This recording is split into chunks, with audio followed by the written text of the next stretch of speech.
colaboradores do Departamento de Ecologia. O Francisco vai estar com uma bolsa de jovem pesquisador para a FAPESP, para desenvolver uma linha de pesquisa que eu entendo que vai apresentar hoje para nós, e que vai ser desenvolvida com o Instituto Max Planck, pelo que eu entendi. Mas cabe destacar que ele é aqui da casa, né, biólogo da USP, fez doutorado no Instituto, mas no Departamento de Ecologia.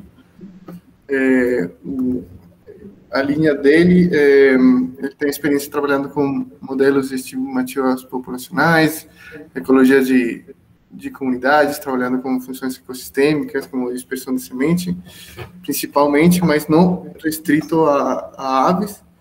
E é bem interessante os trabalhos que ele tem aí, recomendo dar uma olhada.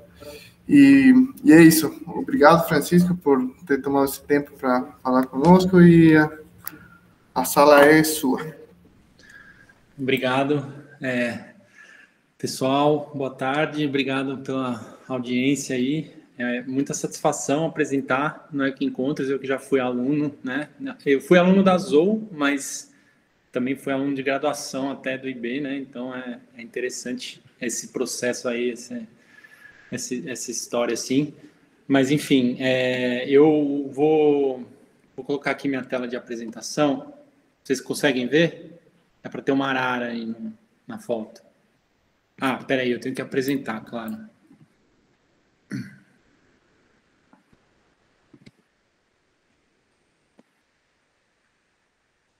Dá para ver agora? Foi. Legal. Então, pessoal, eu vou falar sobre minha linha de pesquisa. Como foi mencionado, eu consegui um auxílio jovem pesquisador FAPESP da chamada de 2018, que é uma chamada que era com vínculo com os institutos Max Planck da Alemanha, né? E então eu fiz essa proposta de um projeto de desenvolver uma linha de pesquisa de ecologia do movimento aqui no Instituto. O Instituto Max Planck de comportamento animal, que é o parceiro do meu projeto, eles são uma instituição já que tem de vanguarda assim nesse tipo de linha de pesquisa, migração, comportamento, ecologia do movimento. Então estou dando apoio aí para o meu projeto também, né? Então vou falar sobre a linha de pesquisa que está dentro do âmbito desse meu projeto do auxílio jovem pesquisador e outras coisas que interessam aí que a gente vai juntando aí aos poucos, né? E depois a gente pode conversar se tiver algum tempinho depois. Então vamos lá. Bem, o que é ecologia de movimento, né? Ecologia do movimento digamos, é um campo da ecologia que busca descrever e entender como é que o movimento está relacionado a processos individuais, populacionais para aquisição de recursos e sobrevivência, né? Não é só com animais, mas a maior parte dos estudos por motivos óbvios, né? Mas basicamente, de uma forma assim, em essência, o que a gente está tentando entender é por que os animais se movem, né? Tentar prever para onde eles vão se mover, como que eles se movem, né? Quais são as formas de se mover, diferentes estratégias, etc. E a influência de fatores externos, né? Então, essas perguntas, elas conseguem resumir bastante os diferentes, digamos, enfoques da ecologia do movimento. E é uma linha de pesquisa que já existe, assim, não é algo recente, apesar de ter tido uma explosão nos últimos anos, eu vou mencionar por quê, mas são estudos que já são feitos há muito tempo, né? Mas não no manto de uma disciplina oficial com arcabouço teórico robusto, digamos assim, né?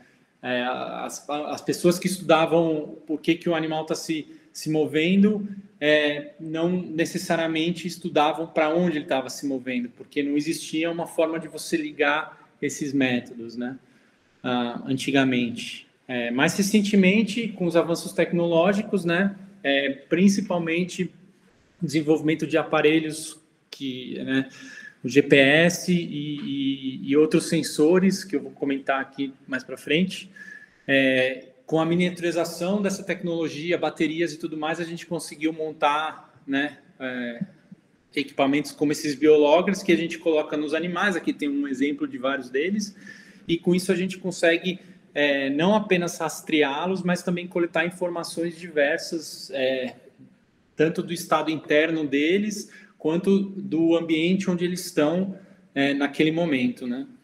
Além disso, o desenvolvimento das tecnologias de sensoriamento remoto, que permite a gente obter informações ambientais em grande escala, nas áreas onde os animais estão se movendo sem a necessidade de ir até esses locais, né? E, por fim, desenvolvimento da capacidade dos computadores de processar grandes quantidades de dados, que é o que a gente obtém desses sensores e de sensoriamento remoto, né? Então, essas três coisas são pivôs para uma explosão, né, que até em algumas publicações o pessoal fala na era de ouro da ecologia do movimento, que tem se desenvolvido nos últimos anos por causa disso, né? A ciência às vezes funciona assim, né? Surge uma tecnologia que permite que quase que uma mudança de paradigma, assim, em como que a gente faz pesquisa. E isso é o que aconteceu na ecologia do movimento. Isso permitiu, então, diversos avanços com rastreamento de alta resolução, em diversas áreas, não só da ecologia, né? Mas, assim, o pessoal que está trabalhando com movimento de coletivo, né? De grupos de animais, como revoadas de pombos. O pessoal que estuda a história de vida, por exemplo, de aves migratórias, agora consegue, né, ter uma amostragem que eles conseguem entender em que passo ao longo da jornada de migração existe maior mortalidade, né, onde que os animais estão morrendo, etc. É possível agora a gente também estudar um pouco mais, entender melhor os serviços ecossistêmicos, por exemplo, na dispersão de sementes, né, por várias espécies de aves. Até mesmo o pessoal que trabalha com comportamento animal consegue entender melhor questões de comportamento. Nesse exemplo que eles estão dando aí, briga de macaco, né? Eles rastreando os movimentos dos diferentes tropas, eles conseguem ver que o tamanho do grupo que vai enfrentar um grupo num território vizinho, por exemplo, ele aumenta conforme o tanto que eles querem entrar no território vizinho, digamos assim. Também é possível agora entender melhor como que os animais usam a paisagem e especificamente, assim, que é de grande interesse agora a questão de conservação, né? Uso de corredores, as stepping stones, etc. E também a questão de ecofisiologia, né? A gente consegue, eu vou falar um pouquinho mais, dar uns exemplos disso aqui mais para frente. Uma coisa que é essencial para a gente entender como é que se dá o movimento a classificação que a gente faz do que é o movimento, né? O que são, por exemplo, aqui nessa figura, a gente tem nessa caixinha aqui de cima, a gente tem o que seria uma rota de um animal, né? Um caminho de um animal. Então e aí ao longo do tempo ele vai percorrendo aí diferentes distâncias e se deslocando. Isso numa escala bem aproximada. Se a gente for olhar isso numa escala espaço-temporal um pouco maior, a gente consegue talvez identificar o que a gente chama aqui de fases de movimento, ou seja, que são partes do movimento, do caminho onde ele está desempenhando uma tarefa ou que tem uma função específica, por exemplo, procurando comida ou escapando do predador. Essas fases do movimento são um conceito super importante, porque com ele a gente consegue entender um pouco mais, né, a motivação do movimento, né, por que o animal está indo para lá, como que ele vai, etc., como que esse movimento se dá, né. Tem até uma analogia interessante que se diz que se a gente for olhar uma sequência de movimentos, né, uma coisa muito grande que tem vários tipos de movimento, é mais ou menos como olhar uma sequência de DNA. E as fases de movimento seriam os genes, né? Então, essa é uma analogia para a gente entender, que é o que dá significado para aquela sequência de pontos que você está vendo ali no mapa. E, claro, você pode ter, numa escala temporal muito maior, toda a vida do animal registrada nos deslocamentos, né? Então, daí, a partir desse desenvolvimento mais recente das diferentes estudos da ecologia do movimento, foi possível criar um modelo conceitual que agrupa eles para formar um arcabouço teórico mais robusto, né? Ele se divide basicamente assim: se a gente for olhar o que é um movimento, né? O caminho de movimento de um animal, ele é uma função de várias coisas. Ele é uma função, primeiramente, do estado interno do animal. Isso vai responder aquela pergunta: por que o animal está se movendo? Eu falo animal, mas eventualmente pode ser um organismo, até um organismo unicelular, enfim, né? Alguma coisa que se move. Por que ele está se movendo, né? Isso vai ser o estado interno. Está com fome, está procurando um parceiro sexual, precisa migrar, enfim, né? Está voltando para o seu dormitório, né? Esse tipo de coisa. Além disso, tem a capacidade de movimentação do animal. Como é que ele se move, né? Ele voa, corre, diferentes formas de se locomover. Se o animal está fugindo de um predador, é diferente do que se ele está procurando comida, né? A capacidade de navegação, para onde que ele vai? Ele sabe para onde ele está indo? É um caminho conhecido ou ele está explorando? Né? E, claro, os fatores externos, né? Que aí podem ser diversos. O clima, vento para espécies que voam, correntes marítimas para animais que estão no mar, enfim, tudo isso pode influenciar. E aí é interessante que com um modelo teórico assim, a gente deve ser capaz de prever, né, onde que o animal vai estar num momento, em função do que seria o local anterior, né, o estado interno, fatores externos, a capacidade de navegação e a capacidade de movimento. Então, com esse conhecimento disso, em função disso, a gente deveria ser capaz de prever para onde que ele vai. Mas isso também é uma formulação meio geral que não diz muito, né? Parece uma coisa meio óbvia. Mas se a gente estruturar essa função, a gente consegue levantar aqui algumas formas alternativas de especificar, de prever como vai se dar esse movimento, que podem ser aumentar nosso conhecimento sobre esses processos, né?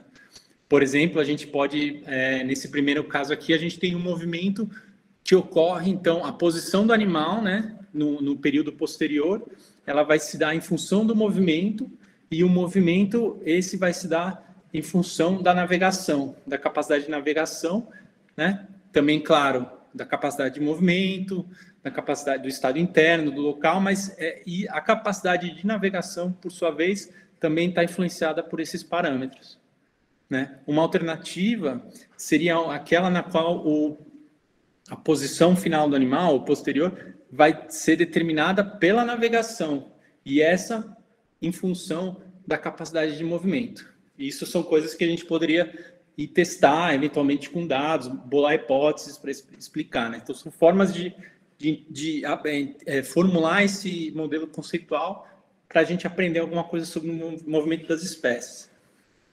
Aí tem uma terceira alternativa aqui, que seria no caso de um movimento sem navegação, né? Digamos assim, sei lá, um animal que está fazendo uma busca completamente pura, assim, está procurando comida sem ter nenhum rumo, ou algum bicho alguma coisa que está flutuando no mar à deriva, então não tem navegação, né? Isso são formas de especificar aqui. Nessa altura da apresentação, talvez alguns de vocês estejam se perguntando se vocês querem assistir o resto, né? Porque é muita fórmula e tal. Mas eu vou parar por aqui, porque minha linha de pesquisa é com ecologia de movimento aplicada, né? Então, isso aqui é só para dar um panorama da teoria que a gente tem por trás, né? E que a gente tenta sempre voltar e relacionar. Mas a minha linha de pesquisa está mais focada na aplicação das metodologias e do conhecimento e das teorias para lidar com coisas mais concretas de ecologia, né? Por isso vou apresentar então o meu projeto, que é Ecologia de Movimento Aplicado de Aves na Caatinga, especificamente, né? Eu coloquei esses slides aqui antes para não se faltar tempo, não vou esquecer de falar, né? É o grupo de pesquisa, sou eu, principal pesquisador, e o professor Martin Wikelski, que é o diretor lá no Instituto Max Planck de Comportamento Animal. Eu tenho vários pesquisadores associados, né? O Paulo Inácio está dando uma força para a gente aqui da ecologia.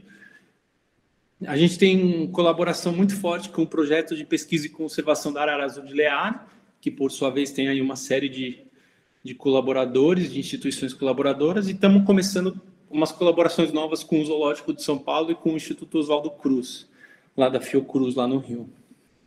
Eu vou falar já.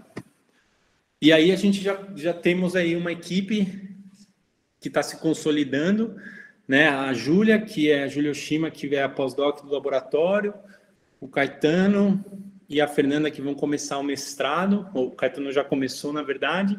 Tem a Andressa, que vai se preparar para fazer a prova do mestrado agora. E os nossos colaboradores aqui, estou citando vários, é a Érica e o Thiago, que são e a Gabriela, que são também desse grupo, projeto de conservação da arara azul de Lear. Tem a Carolina também, e aí a Marina da Fiocruz e a Fernanda Vaz, também lá do Zoológico. Pessoas com quem a gente está colaborando em projetos que eu vou mencionar agora daqui a pouco.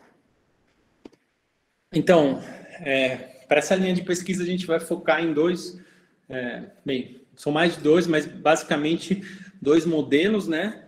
O primeiro deles é a arara azul de Lear, que é uma espécie endêmica do Brasil, da Caatinga. Ela é ameaçada, tem alguns milhares de indivíduos só, talvez, não sei quanto que está a última estimativa, mas não deve ter muito mais de 2, 3 mil indivíduos. Elas são espécies é uma espécie que se reproduz exclusivamente em cavidades naturais, em paredões de arenito, lá na região do norte da Bahia, né? Ali perto de Canudos, Jeremoabo, enfim, essa região ali, que tem essas formações aí sedimentares, e elas elas não cavam essas cavidades, elas são cavidades, né, pré-históricas, cavadas pela água, e as araras simplesmente aproveitam aí para fazer os ninhos. Diferente de outras araras que usam cavidades em árvores grandes, na Amazônia, Pantanal, enfim, essa espécie não usa, talvez porque não tem mais árvore grande na Caatinga, não sei, mas elas vão só nesses paredões. E elas dormem nos paredões também, em dormitórios que estão nesses paredões. E a arara é interessante porque, como vários outros psitacídeos, eles são frugívoros, né? São animais que por muito tempo foram considerados só como predadores de sementes, mas bem recentemente tem se demonstrado um papel importante na dispersão também, né? O animal, no caso das araras, elas gostam muito de comer esse coquinho de uma palmeira do licuri lá, e eles saem voando com esses cachinhos assim e frequentemente derrubam vários, né? Para comer um, eles desperdiçam vários, na verdade, desperdiçam entre aspas, estão dispersando, né? E especificamente para essa espécie está o projeto de conservação e pesquisa da arara azul tá tocando um programa de reintrodução da espécie numa parte da antiga área de distribuição dela. Então, são animais que são ou provenientes de criação em cativeiro, ou de apreensões ou resgates de animais tão machucados. Eles estão sendo destinados para esse programa, onde existe toda uma adaptação, enfim, na área ali do Boqueirão da Onça, que agora é um parque nacional, e um processo de soltura, né? Então, essa é a oportunidade que a gente tem de colaborar com eles para ajudar e a entender mais a movimentação desses animais que estão sendo soltos de novo na natureza. O outro modelo são os urubus, aves carniceiras, né? Na Caatinga a gente tem essas 4 espécies. São uns bichos que têm uma ecologia muito interessante, porque são carniceiros obrigatórios, né, necrófagos obrigatórios, eles comem principalmente carniça, né, animais mortos, e então tem um papel importante no ecossistema, né, de remover e reprocessar essa matéria orgânica, e tem para ter esse modo de vida, eles têm várias adaptações interessantes, né, um voo planado, eles são capazes de se deslocar grandes distâncias, gastando muito pouca energia, e tem, assim, nessa região a gente tem essas 4 espécies, né, 2 do mesmo gênero, e a gente não sabe muito bem, né, questões de sobreposição de nicho, competição, até mesmo estratégias de voo, de busca de alimento diferenciadas. Existem conhecimentos, né? Boa parte, o urubu de cabeça vermelha é a espécie que ocorre em toda a América, praticamente. O urubu preto está se expandindo também para a América do Norte, mas todo mundo aqui já viu, né? Na cidade está cheio. Curiosamente, essa espécie ocupa a cidade, mas as outras não. O urubu-rei é uma espécie um pouco mais rara também, mas está por toda parte. Então, são animais que por sorte, eles são são animais que é mais fácil trabalhar com eles com essa tecnologia de biologger do que várias outras espécies, né? Eu vou chegar lá, vou explicar por quê, mas são espécies que facilitam um pouco o trabalho. Então, além de ter essa ecologia interessante, dar uma facilitada é sempre bom. Só para dar um ponto interessante, então, como os urubus e abutres são esse tipo de animal que é fácil de trabalhar, boa parte do que a gente conhece de ecologia de movimento de aves começou com urubus, com abutres, porque são grandes, então eles permitem você colocar o equipamento, né? O equipamento não pode ter um peso muito grande, senão atrapalha o animal. Principalmente para aves que são leves, voam, né? Ainda mais essas que são planadoras, mas como eles têm um porte grande, isso facilita.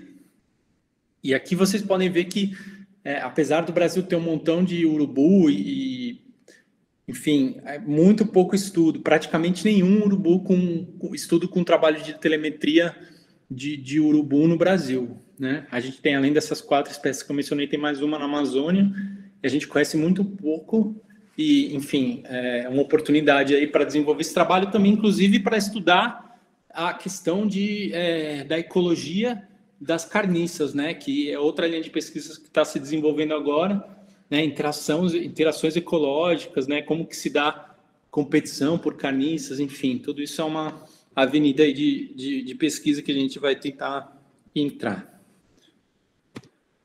Bem, e a Caatinga é um bioma aí de florestas secas, né? Todo mundo, eu não tenho que me passar muito tempo aqui, porque a audiência é aqui do Brasil, então vocês, apesar de talvez não conhecerem pessoalmente, já sabem o que é, então não vou me estender muito. Essa foto aí é do Parque Nacional do Boqueirão da Onça, que é uma região ali no sul do Rio São Francisco, mas ainda na Bahia, né? Ali está no mapa, e é onde está rolando esse projeto de soltura das araras, e tem, assim, existe uma população de onça pintada da Caatinga nessa região também. Tem todo um processo interessante acontecendo, e mais recentemente o que está acontecendo ali é que é uma região de potencial eólico muito grande para geração de energia, né? E está rolando o desenvolvimento de infraestrutura, muitas usinas, turbinas sendo instaladas, prospecção, e o impacto disso ainda está sendo, né? A gente não sabe muito bem. Estudos muito incipientes, então é uma coisa que a gente está atento também. Então, as perguntas da minha linha de pesquisa, elas abrangem várias, digamos assim, sub-áreas da ecologia, né? Desde da ecologia fundamental dessas espécies, questões de áreas de vida, comportamento de forrajamento, né? Seleção de áreas de vida em diferentes épocas do ano, enfim. Também estamos interessados em entender como que a ontogenia dos animais influencia comportamento de voo, área de vida e variações interespecíficas dessas coisas, particularmente para os urubus, né, que são aves aparentadas. A gente está interessado em entender como que as araras contribuem para a dispersão de sementes. Isso, claro, tudo do ponto de vista na perspectiva da ecologia do movimento, né? E tentando utilizar esses métodos que a gente está falando. Também para os urubus, a questão de consumo de carniça, né? São aves que as araras elas estão sujeitas a alguns conflitos aí com humanos, né? Primeiro, que eu já falei, os riscos das eólicas, né? Os urubus são particularmente suscetíveis porque também são planadores, e as araras elas também têm o hábito de predar a lavoura das pessoas, né? Os agricultores ali da região, a agricultura de subsistência, né? O pessoal está ali plantando para sobreviver, e aí vem um montão de arara e detona a plantação de milho das pessoas, né? E aí isso gera um conflito. Tem gente que, né, o pessoal tem espingarda, então, né? É um problema que a gente está tentando também aprender um pouco mais a respeito do comportamento delas.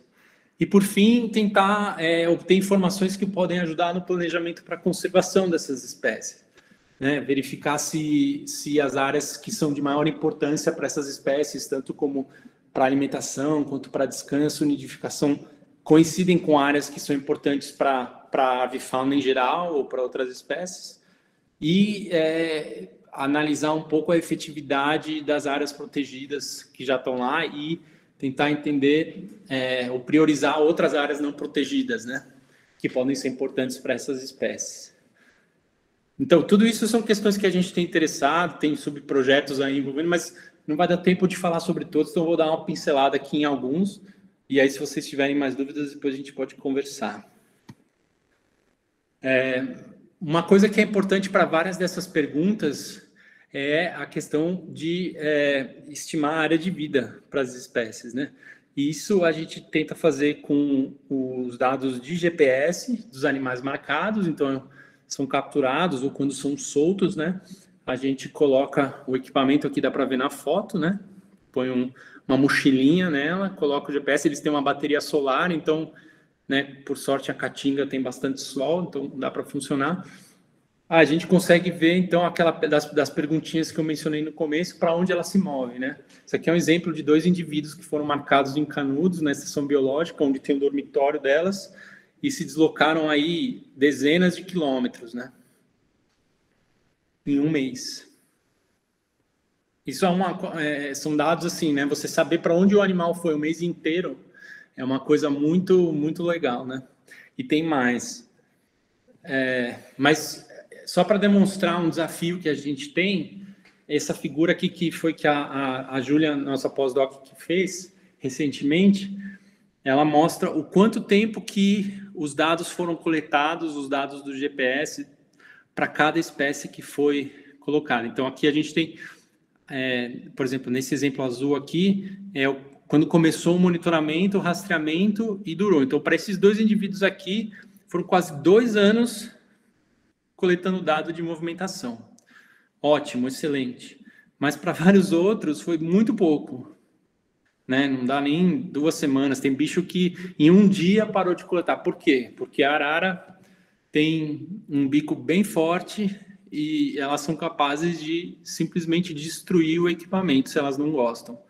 Além disso, são aves sociais, elas estão sempre aí com parceiros, com a família, né, outras aves que tem esse comportamento de aloprine, né, que a gente chama, que é quando um bicho está mexendo no outro, limpando a pena, e às vezes eles resolvem destruir.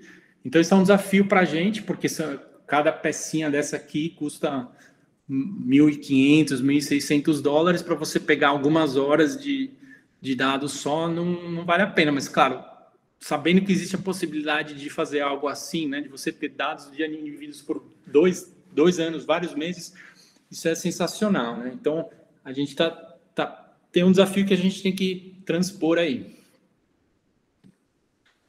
Mas, de qualquer forma, com os dados de movimentação, a gente consegue estimar áreas de vida, né? Tem vários métodos, mas os mais recentes utilizam a autocorrelação, né, que existe espaço temporal dos dados, levam em consideração isso e e a gente consegue gerar áreas de vida e estudar depois variações sazonais, né? Por exemplo. E aí, a partir disso, depois a gente consegue fazer um estudo de seleção de habitat, né? Usando as camadas de, por exemplo, de sensoriamento remoto, a gente sabe o que tem ali em cada ponto dentro das áreas, e aí faz um estudo para entender por que a área está ocorrendo ali e não, por que a área de vida é ali e não aqui, né? Enfim, essa é uma forma de entender como é que ela está usando o habitat, o ambiente dela ali. Outra coisa muito legal que tem nos biologgers que a gente está usando é essa tecnologia de acelerometria, que todo mundo deve ter no celular, né? Que é aquele negócio que você vira o celular assim e a telinha vira. Né? Basicamente, são sensores que detectam o movimento.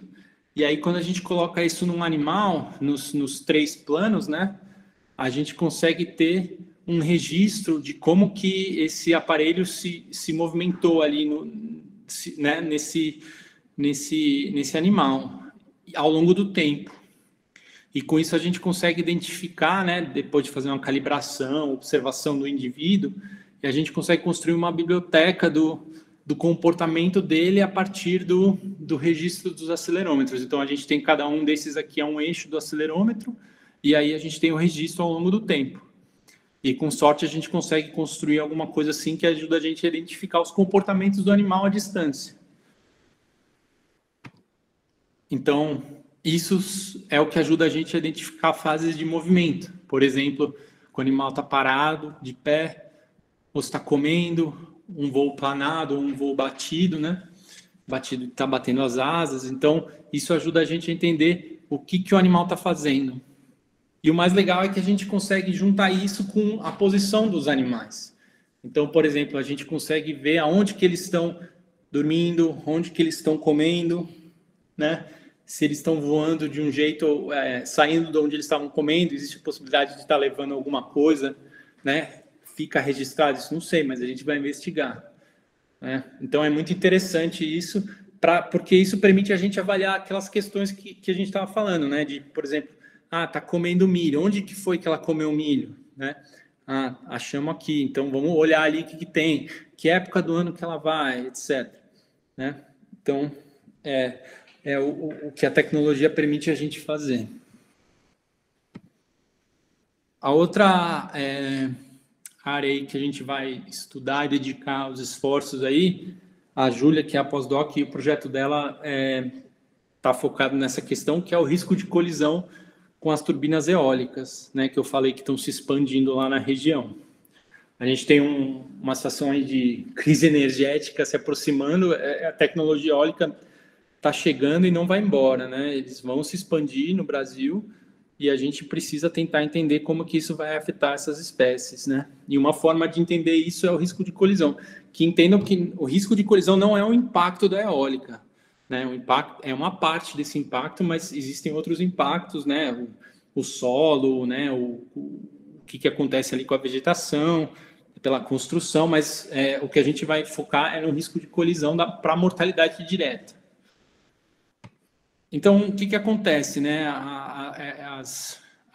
As turbinas, elas obviamente, elas têm essas pás que giram, mas elas também se orientam de acordo com a direção do vento, né? Então, isso define uma zona crítica, sim, que é uma zona onde um animal está em perigo se ele passar por ali, e principalmente nessa altura aqui, né? Que é a altura que é basicamente o diâmetro da pá aqui, uma certa altura do solo, né?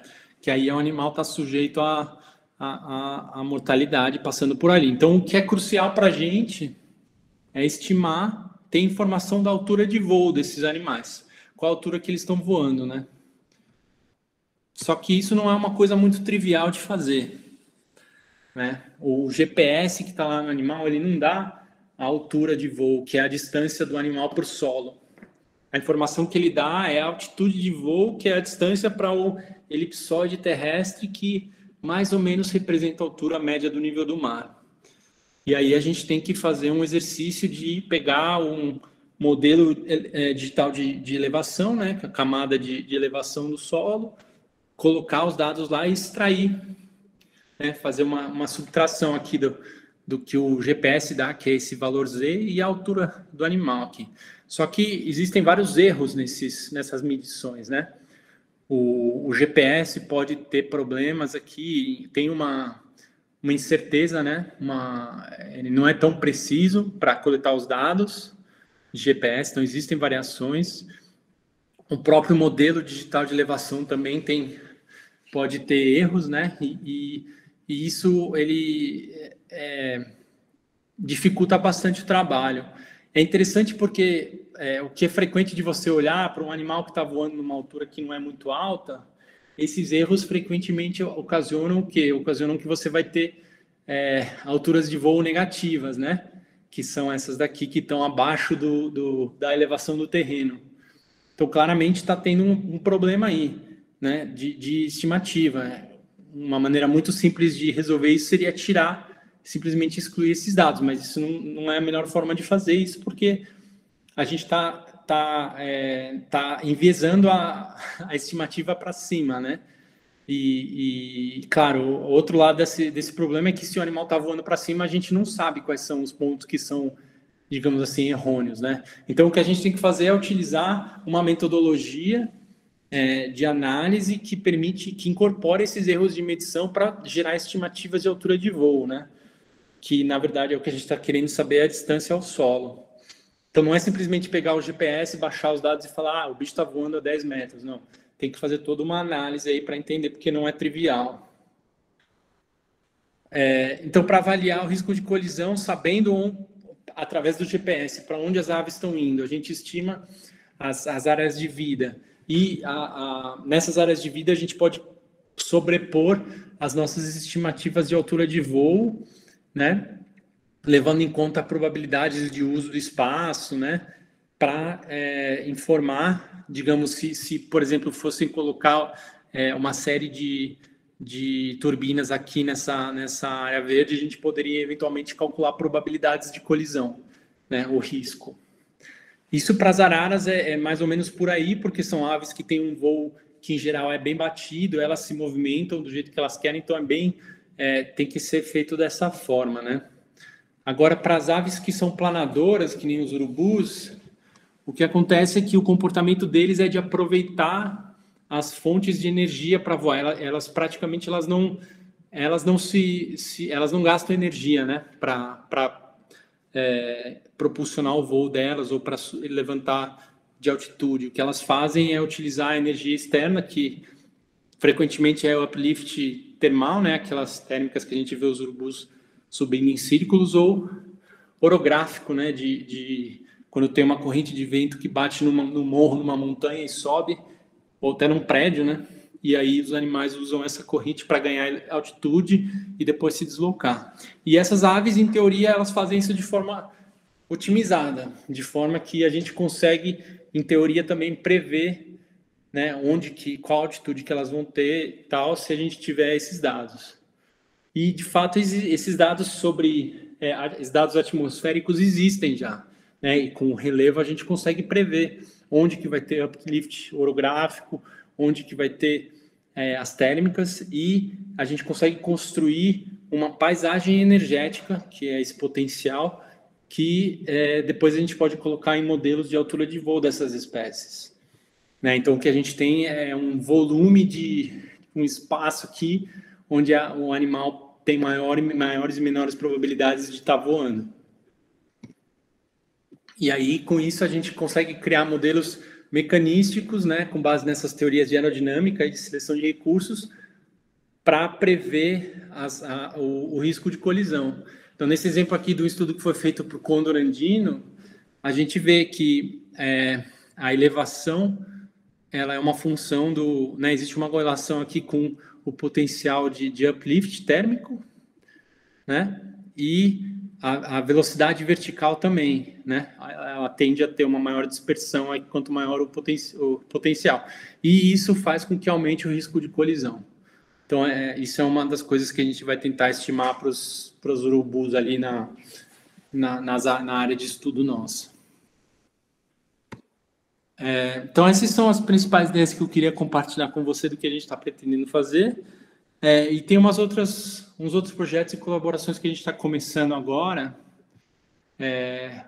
Primeiro, com relação a esse comportamento das araras de destruir ou de se livrar do GPS, a gente está desenhando um experimento comportamental com as araras do grupo de soltura ali. Elas fazem um período de adaptação, onde elas ficam num recinto grande, né? Tem comida e tudo mais, e já é feito um estudo de comportamento. Então, a gente desenvolveu aqui vários aparelhinhos de mentirinha que a gente coloca nas araras e tenta estudar qual que é o comportamento delas, o que pode influenciar essa questão delas arrancarem o equipamento, né? Isso talvez ajude a gente a informar quais animais que seriam mais tolerantes, né, ao equipamento, quando a gente for colocar um de verdade, para tentar minimizar o risco de perder ele assim tão rápido. Outro estudo que a gente quer fazer é aqui em São Paulo, lá no Zoo.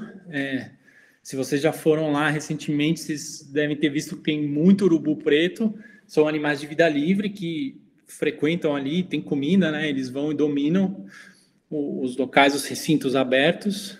E o pessoal a gente não sabe para onde eles vão, como é que eles circulam aí, né? Em volta do Zoo tem o parque das Fontes do Ipiranga, mas fora isso é tudo uma grande cidade, né? Então, a gente tem interesse de fazer esse estudo ali, entender um pouco, relativamente perto do aeroporto de Congonhas, então tem uma questão aí de risco de colisão com aeronaves, né, com urubus, e entender um pouco como que essas áreas de vida dessas aves, elas se constituem em ambientes urbanos, né? Será que, por exemplo, existe uma tendência à preferência de áreas de cobertura vegetal maior ou de áreas com maior verticalização, né? Esse tipo de coisa que a gente quer tentar estudar aqui em São Paulo. E, finalmente, a gente tem essa parceria com a Marina Bueno, lá do Instituto Oswaldo Cruz, Laboratório de Virologia Comparada e Ambiental, para fazer um estudo das infecções virais desses urubus, né, que a gente vai estar capturando, e tentar verificar potencial papel como vetores ou indicadores de prevalência de diferentes patógenos virais aí, né? Em época de coronavírus, a gente pode utilizar a oportunidade de capturar esses animais e coletar amostras para também tentar entender, né? São animais que se deslocam muito, se alimentam de outros animais mortos que podem eventualmente ter morrido por causa dessas doenças. Então, é uma questão interessante aí para tentar avaliar. Bem, era isso que eu tinha para contar. Deu aí mais ou menos 45 minutos. A gente tem um tempinho para perguntas, se alguém quiser tirar uma dúvida, enfim, fiquem à vontade. Obrigado pela audiência.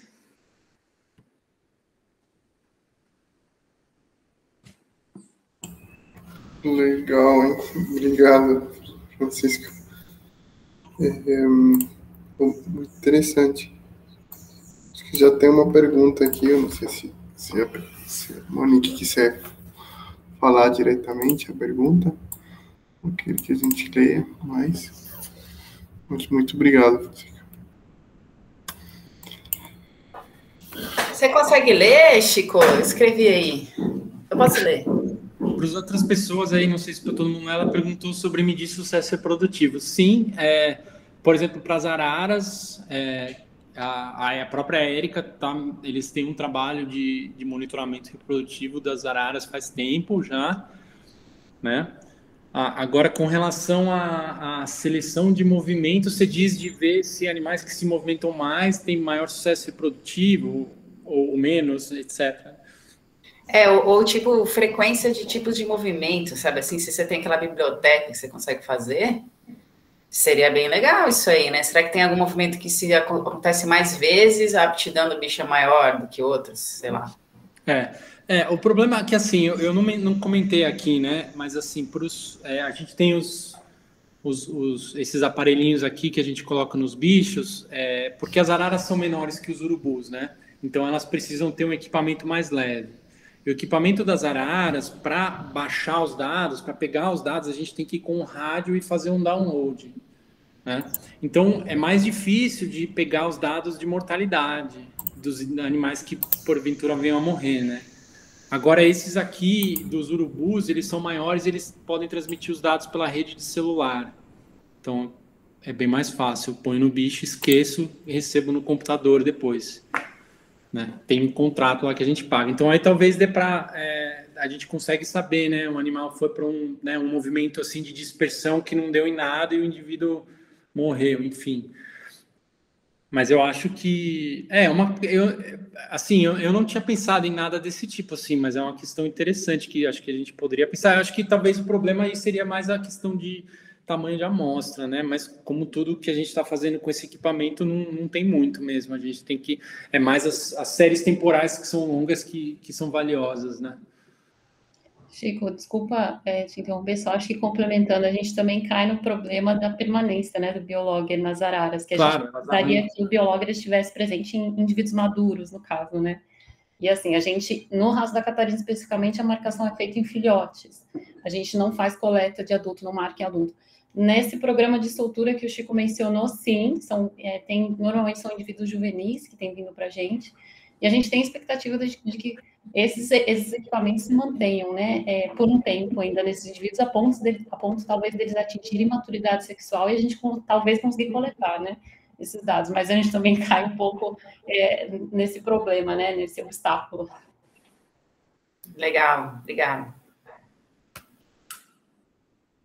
A Letra perguntou se o próprio acelerômetro não seria capaz de estimar a altura de voo. Não, o acelerômetro ele mede só quando tem movimento no eixo. Então, se o animal levanta a cabeça, ele faz assim, se ele faz assim, se ele gira para cá ou para cá, ou assim. Isso, ele pode fazer isso aqui ou aqui ou aqui, eu não vou saber diferença nenhuma, né? Infelizmente, não dá para usar isso para essa pergunta. Patrícia perguntou, é possível traçar padrões diários de atividade nesses animais?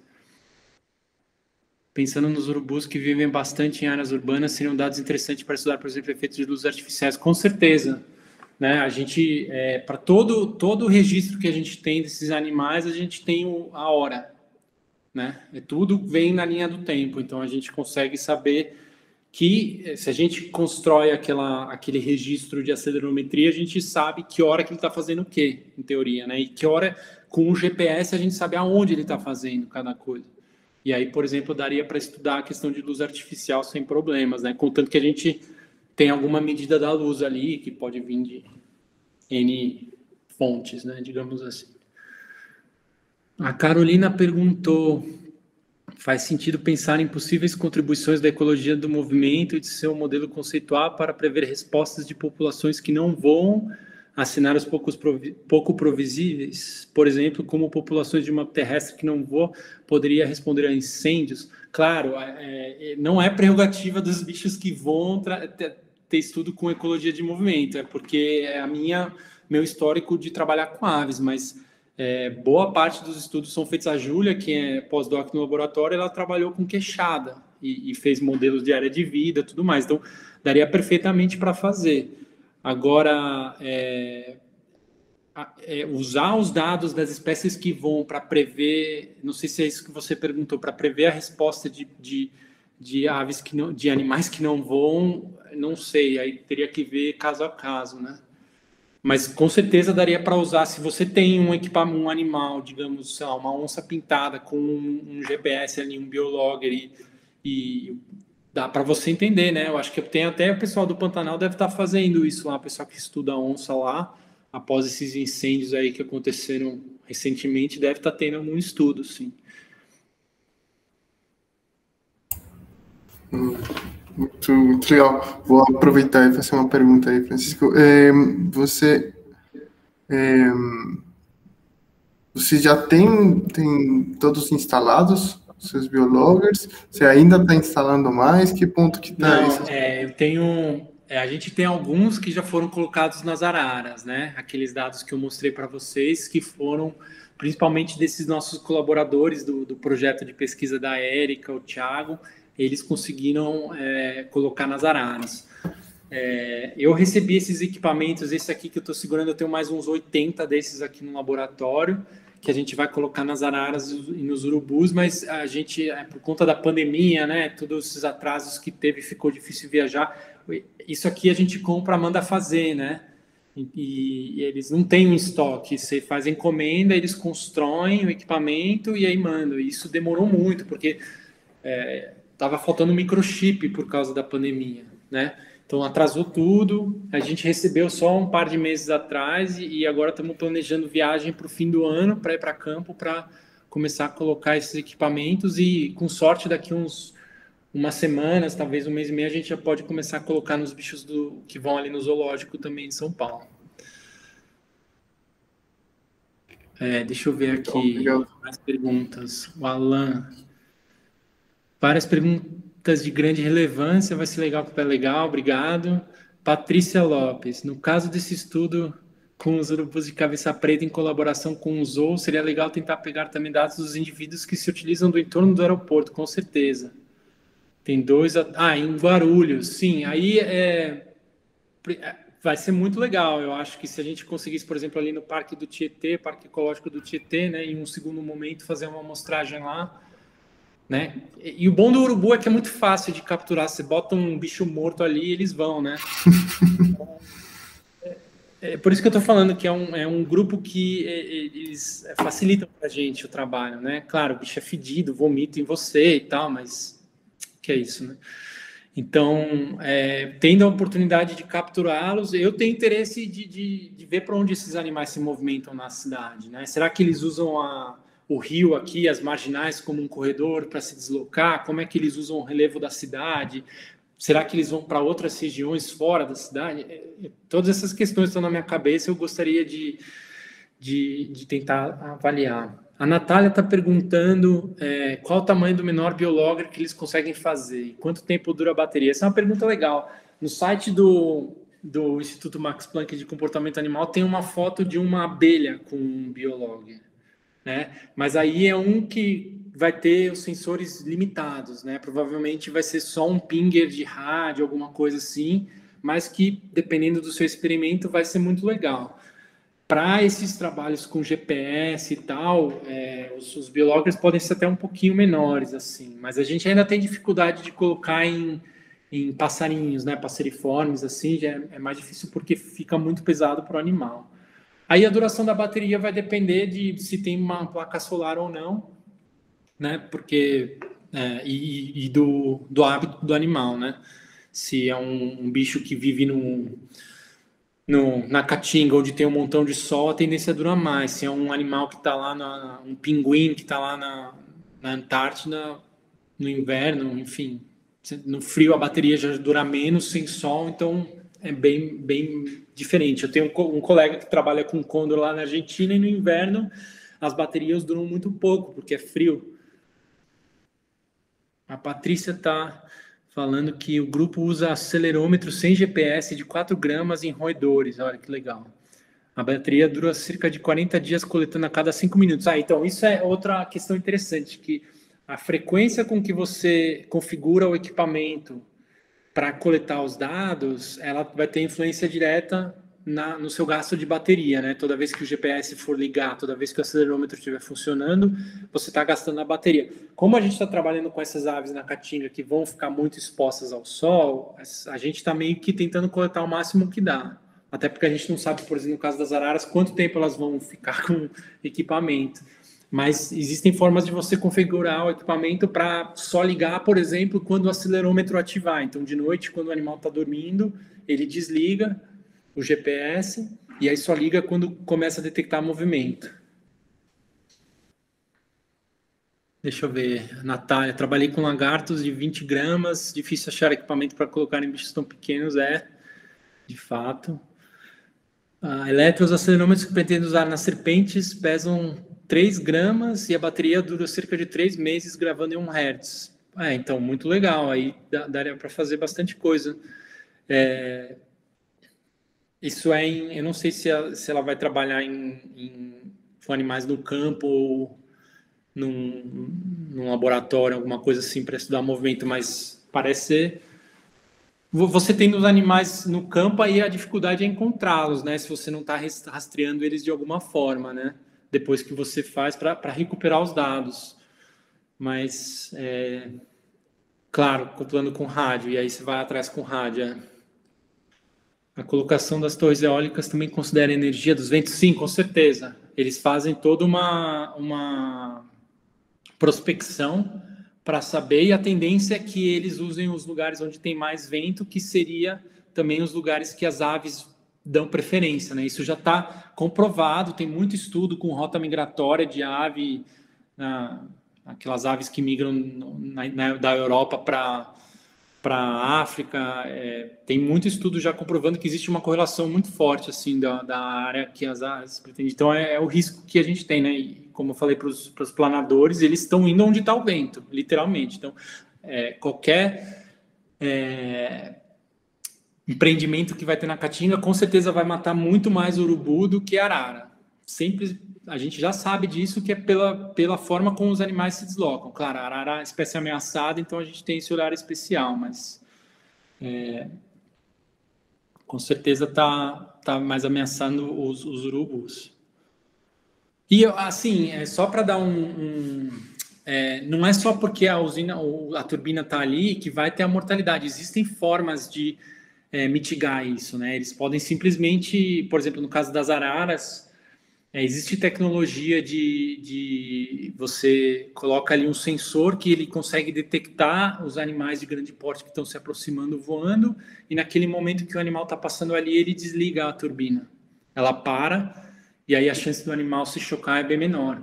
Então, nos Estados Unidos, eles fazem isso com espécies de águias que são também ameaçadas e não pode matar nenhuma, e eles colocam esses sensores, que são caros, claro, e aí ele é tudo automático, assim, com inteligência artificial. Ele faz a foto, identifica o animal, e aí se está na lista dos que não pode matar, desliga automaticamente a turbina, e aí o risco é bem menor. Mas aqui no Brasil, o pessoal está pensando em testar isso, a gente não sabe se vai funcionar para arara ou não, mas você pode colocar meia dúzia de pessoas ali olhando o dia inteiro também, e a hora que aparecer um bicho, eles mandam desligar, né? Claro que isso tem um trade-off aí com as eólicas, mas enfim. E o problema maior é a questão dos, por exemplo, morcego, né, que tem muita mortalidade com essas turbinas, e aí a chance de você conseguir tem que colocar um radar ali, não sei como é que é. É bem mais difícil, né? E eles estão à noite, ninguém vai ver. Mas a gente está estudando para tentar informar também, né? Eu acho que nem eu falei mais cedo, esse desenvolvimento vai vir, né? Vai vir, as eólicas vão se implantar, e a gente tem que tentar estudar para desenvolver tentar desenvolver estratégias de mitigação. João Paulo levantou a mão. Você quer perguntar? Eu. Primeiro, parabéns pela apresentação, Francisco. Obrigado. Boa. Muito interessante o projeto. Eu trabalho com biogeografia, então a forma que eu olho os registros das espécies é bem diferente da forma como você consegue olhar. E isso me interessa de uma forma um pouco diferente, que é, para cada registro de uma espécie que eu tenho um ponto no mapa, certo? E normalmente esse ponto é associado com um bicho que foi retirado da natureza e foi depositado no museu. Utilizando esse tipo de dado de movimentação, eu imagino que tenham duas informações importantes que a gente pode aproveitar. A primeira delas tem duas coisas importantes, não é informação importante. Uma delas a gente não precisa coletar um bicho raro, por exemplo, para dizer, olha, o bicho está aqui.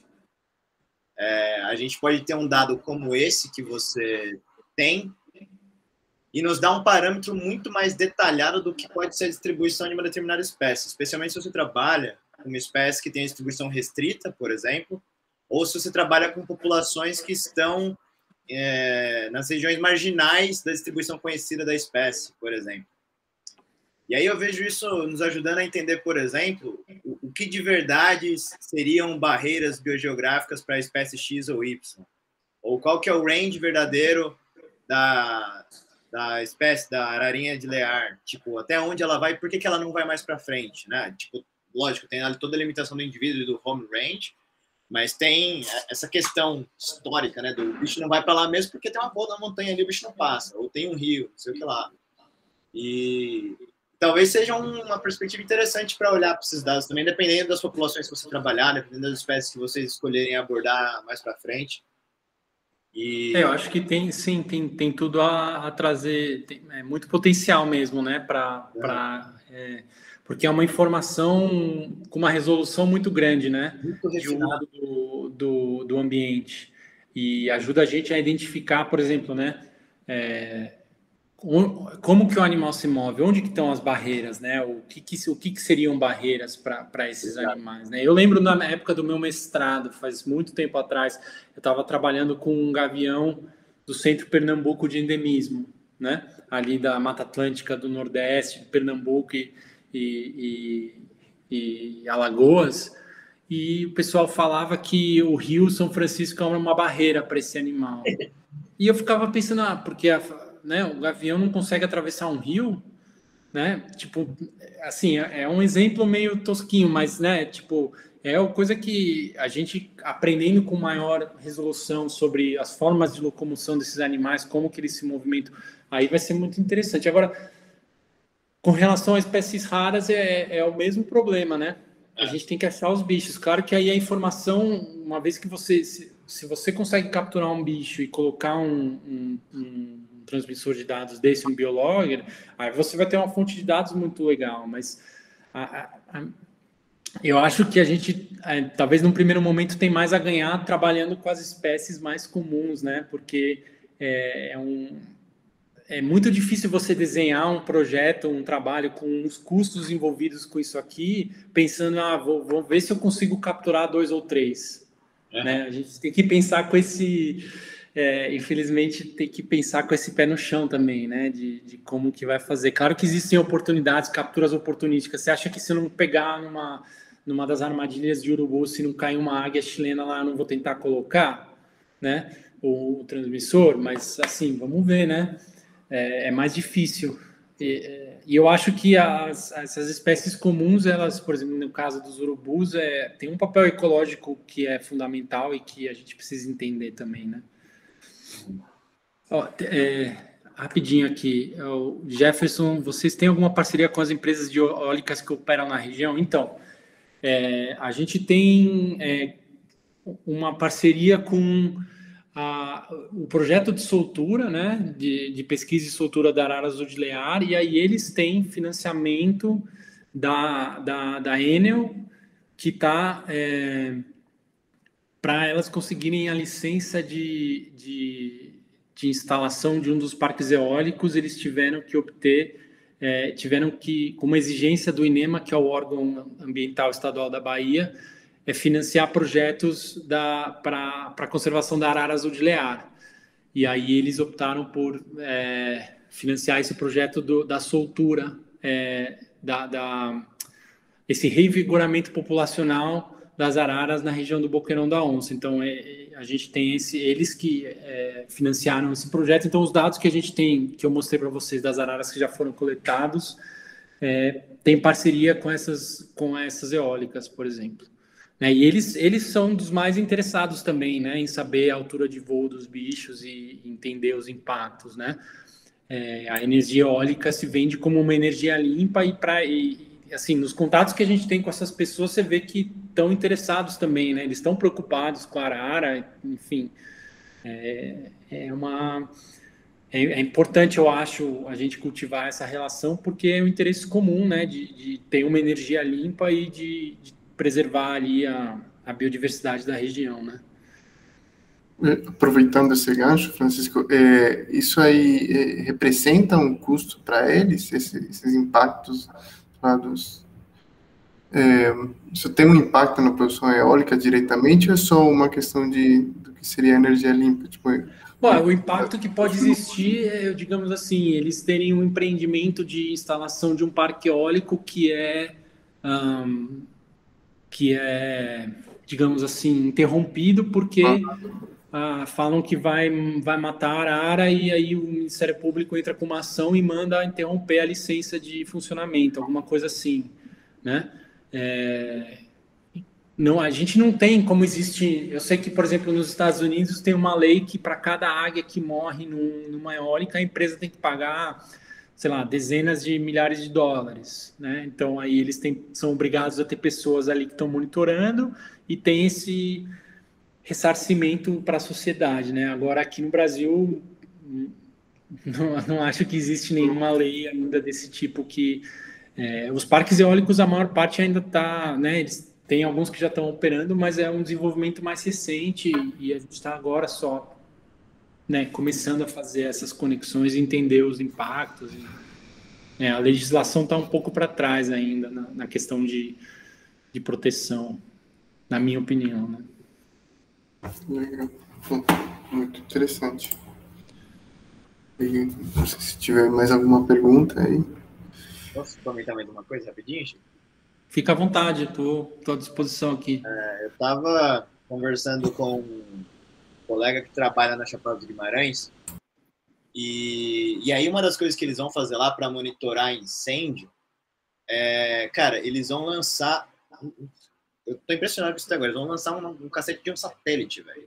Vai monitorar só a região da Chapada dos Guimarães. E é uma coisa, aparentemente, que é uma empresa que faz. São, tipo, mini satélites que cuidam de regiões minis. E aí que eu tava imaginando. Tipo, não, peraí. A rede que você pega dados do Urubu são redes de celular, né? Não, mas existem outras tecnologias. Esse aqui é do meu, né?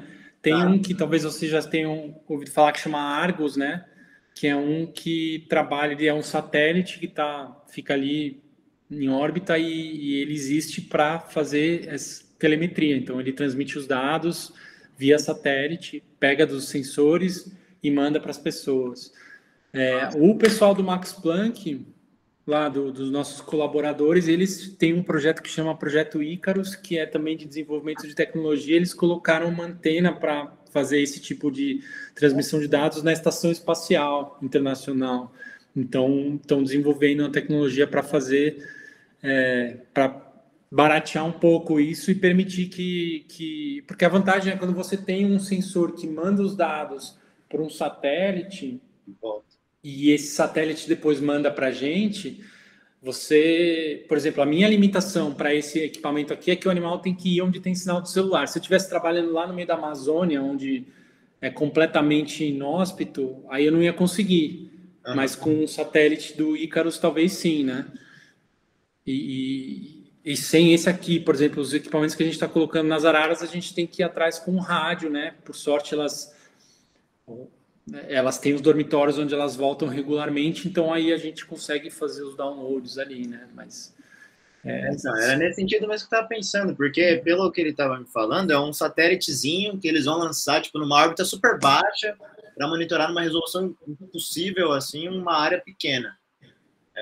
E aí, eu não sei, eu vou ver mais informação com ele sobre como isso funciona, e aí, pelo que eu entendi, ele consegue programar o satélite do jeito que eles quiserem lá, e sei lá que tipo de informação dá para conseguir com isso. De repente, tem um caminho interessante aí para resolver essa questão com as araras, que você não precisar ir lá e procurar com o rádio, sei lá. Pode ser o que a gente está fazendo agora na verdade, para as araras, como eu falei, a gente sabe onde estão os dormitórios tradicionais delas, né? Onde são os ninhos, que são naqueles paredões. Então, a gente está com a ideia de montar nesse lugar e também no lugar onde a gente está soltando as araras, que elas fazem movimentos, voltam para lá direto, né, da soltura no boqueirão, é uma estação fixa de coleta de dados, com uma antena ali. Então, eu não preciso mandar alguém para lá para baixar os dados. Fica ali, ele grava os dados toda vez que a arara passa, e aí uma vez a cada tantos dias vai lá e faz o download, né? Então, é bem mais fácil.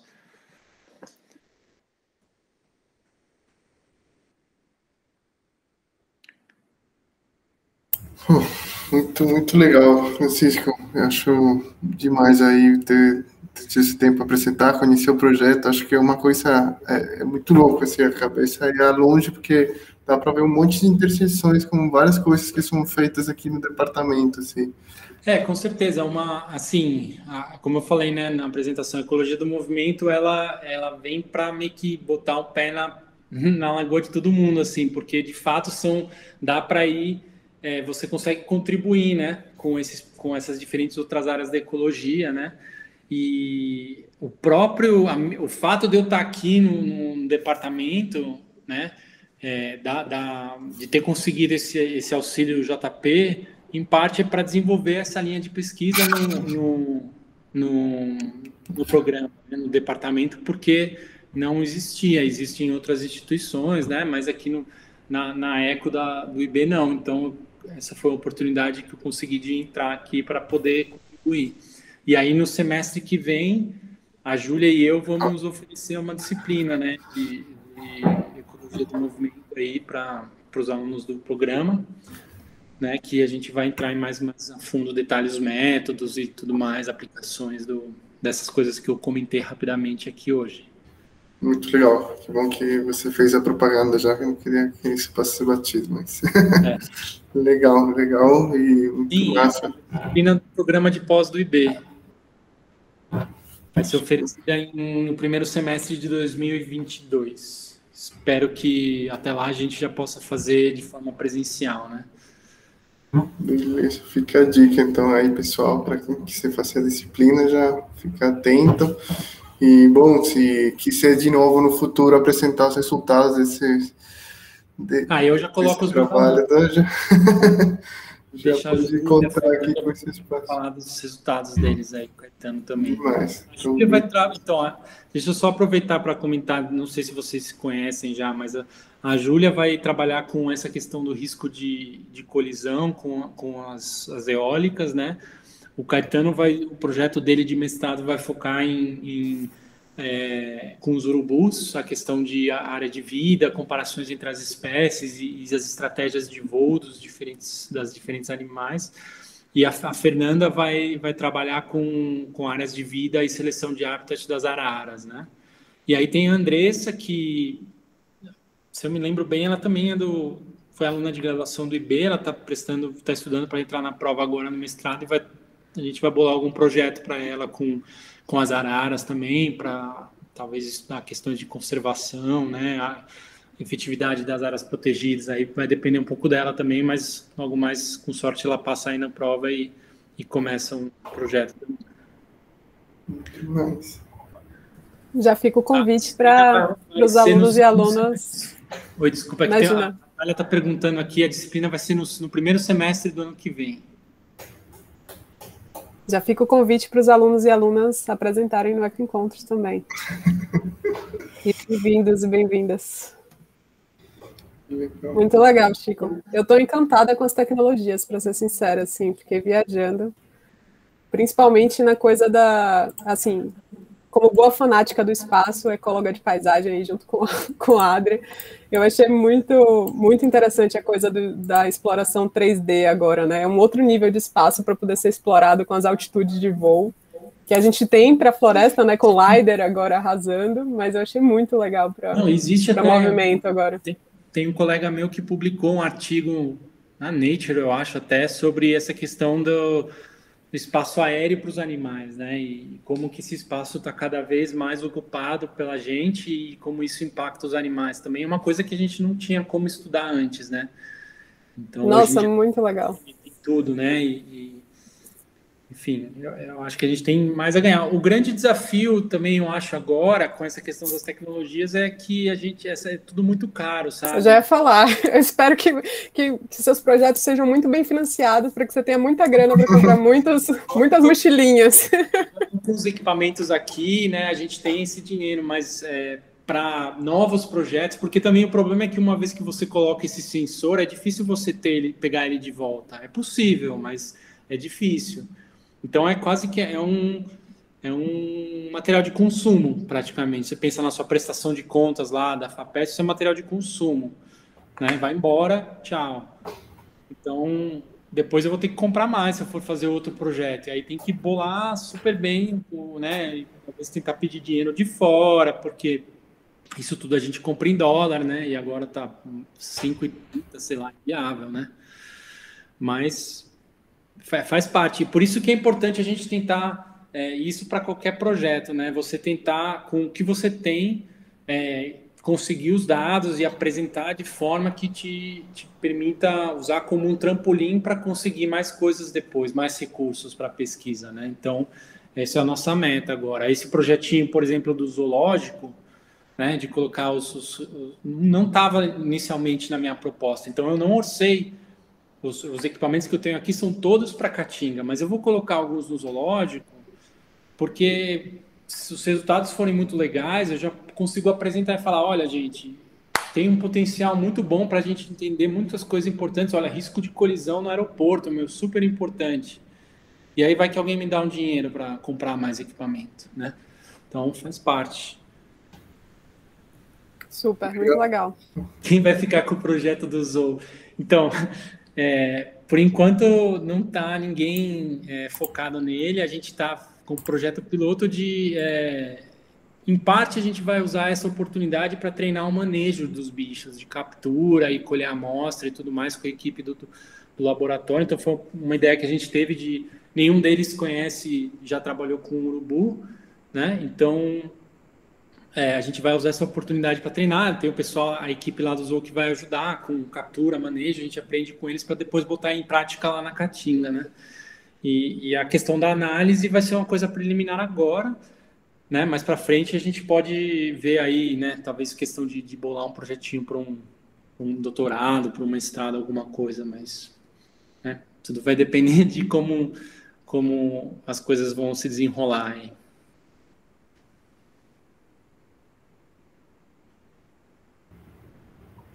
Legal.